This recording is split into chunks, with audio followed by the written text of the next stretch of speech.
দেখলেন Donald Trump জো বাইডেনের নেতৃত্বে ইসরায়েলকে মুসলিম নিধন করার জন্যে 22,000 মার্কিন ডলার দিয়ে সাহায্য করে ইসরায়েলকে খাপিয়ে তুলেছিল। ফিলিস্তিনিকে নিস্তানাবুদ করার জন্যে কচি কচি বাচ্চাদেরকে বুলডোজারের গুলি দিয়ে উড়িয়ে দিয়ে পাখির মতন হত্যা করেছে।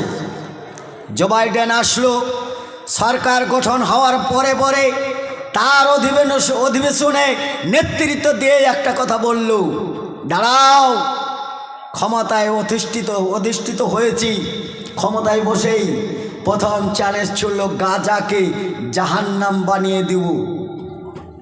আল্লাহ এই ভাষাটাকে বরদাস্ত করেননি, এই ভাষাটাকে আল্লাহ বরদাস্ত করেনি। এখন আমেরিকা কি বলেন তো?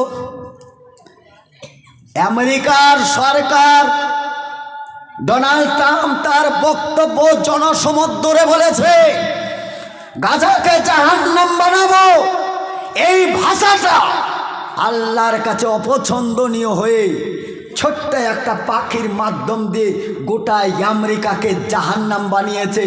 এখন আগুন এখনের তীব্রতা আরও বাড়তি, ঘাটতির কোনো কারণই নাই। সমস্ত প্রযুক্তি ফেল হয়ে আল্লাহর আগুন দাবানল জ্বলছে। ইন্নাল্লাহ লা ইউহিব্বু কুল্লা মান কানা মুখতালিন ফখুরা। আল্লাহ অহংকার পছন্দ করেন না, কাউরই করে না।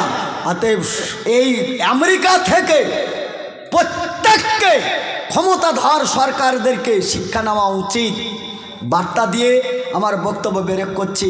ভালো থাকেন, সুস্থ থাকেন, আল্লাহ আপনাদেরকে সুস্থ রাখুক, আল্লাহ আপনাদেরকে হেদায়েত দান করেন, আল্লাহ ইহকাল পরকাল কল্যাণ করেন, আমিন।